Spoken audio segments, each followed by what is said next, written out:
ఎక్కడ కూడా subject deviate అయి మాట్లాడలేదు. దీనికి 12 వాదనలుగా అరగంటగా ఆర్గ్యుమెంట్ చేయలేదు. నిజాయితీగా నిక్కచ్చిగా మాటకు మాట స్పష్టంగా ఆధారాలతోనే మాట్లాడినాం. ఆధారాల ద్వారానే మాట్లాడినాం. డాక్యుమెంట్స్ ఇన్ని డిపార్ట్మెంట్స్ ఎన్ని ఉన్నాయో అన్నీ చెప్పినాం. ఇవాళ అయ్యప్ప సొసైటీలో అదే గులగొడతారు, తెల్లారి అదే మినిస్టర్ పోతే రోడ్ వేస్తారు. ఎన్ కన్వెన్షన్లో గులగొడతారు, ఇదే మంత్రులు పోయి ఇదే ముఖ్యమంత్రి పోయి దావత్లకు అటెండ్ అవుతారు. ఎవరిని పిచ్చోని చేస్తారు? ప్రజలు పిచ్చోళ్ళు అయితే 10 ఏళ్ళ కాలంలోనే కథం పట్టించారు. ప్రజలు పిచ్చోళ్ళు కాదన్న, బాధితులు.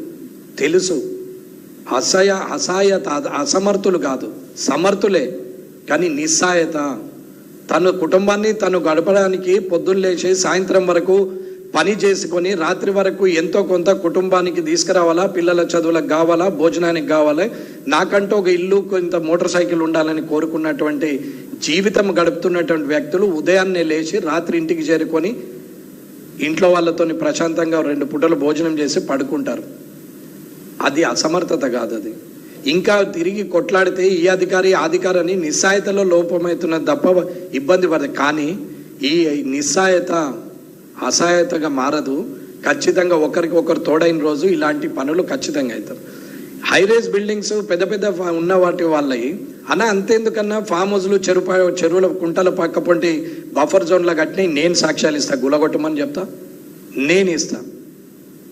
రూల్కి అగెనెస్ట్గా ఉన్నటువంటి బిల్డింగ్లు అన్ని పేర్లు నేను ఇస్తా, with evidence, with document, with everything. ఏది కావాలన్నా చూపిస్తాం. అన్న ఇదేదో వేగ్గా మాట్లాడట్లేదు. ఇది నేను వారం 10 రోజుల నుంచి కాదు, నాకు దీని మీద అవగాహనతోనే మాట్లాడుతున్నాం. నేను 100% రెవెన్యూ శాఖ మీద పూర్తి అవగాహనతోనే మాట్లాడుతున్నాను. డబ్బుల ఆశతోని అధికారులు, రాజకీయ నాయకులు చేస్తున్నటువంటి తప్పిదాల వల్ల సామాన్య ప్రజలు ఇబ్బంది పడుతున్నారనేదే నా అంశం. ఇందులో 3 ఉన్నాయి. ఒకటి, ప్రభుత్వం చేస్తుంది తప్పు, ప్రభుత్వాధికారులు చేసింది తప్పు, సామాన్య ప్రజలు ఇబ్బంది పడుతుంది నిజం. ఈ 3 ఏది అబద్ధం కాదు.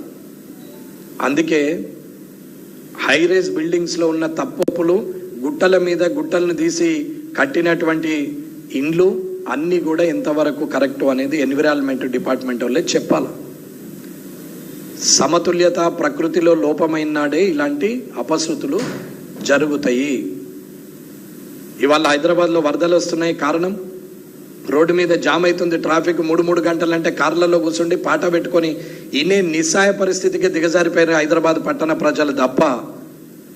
అరే ఇది ఎందుకైంది, ఇట్లెందుకు చేస్తున్నారు, సింగిల్ రోడ్ ఎందుకు లేదు, 1 వే ట్రాఫిక్ ఎందుకు చేయరు, రోడ్లు ఎందుకు క్లియర్ చేయరు, ట్రాఫిక్ ఏం చేస్తున్నది, అసలు హెచ్ఎండి ఏం చేస్తున్నది, లేకుంటే జిహెచ్ఎంసీ ఏం చేస్తున్నది, పోలీస్ ఏం చేస్తున్నారు, రెవెన్యూ వాళ్ళు, కలెక్టర్ ఏం చేస్తున్నాడు, అసలు మంత్రులు ఏం చేస్తున్నారు, ఎమ్మెల్యేలు ఏం నరుకుతున్నారు, అసలు వీళ్ళు ఏం చేస్తున్నారు అని అడిగే ప్రజలు లేనే లేరు.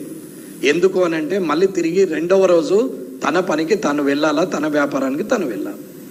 ఇది ఒక్క విషయాన్ని, వీక్నెస్ని పట్టుకొని ఆట ఆడుతుంది 2 వర్గాలు. ఒకటి బ్యూరోక్రాట్, రెండోది పబ్లిక్ పొలిటీషియన్స్. ఈ ఇద్దరు చేసిన తప్పిదం వల్ల లక్షల కోట్ల మంది నష్టపోతున్నారు అని చెప్తున్నాం. ఇవాళ రాజ్భవన్ ముందట పొక్కదొడినా 1,00,000 లీటర్ల నీళ్లు స్టోరేజ్ చేస్తా అని అంటాడు. మీదికెళ్ళి ఫ్లైఓవర్ పోతే కింద గులిపోయి చచ్చిపోతేనే దిక్కులేదు, రోడ్డు కింద పొక్కలు తవ్వి నీళ్ళ ట్యాంకులు చేస్తే నీళ్లు స్టోరేజ్ చేసి పంపింగ్ చేసి నేను వాటిని అక్కడికి పంపిస్తా, ఇక్కడికి పంపిస్తా. అపర భగీరథుడు సన్నపైన ఒక పాత అయిన పోతే కొత్త భగీరథుడు మళ్ళీ వచ్చాడు. అన్న నేను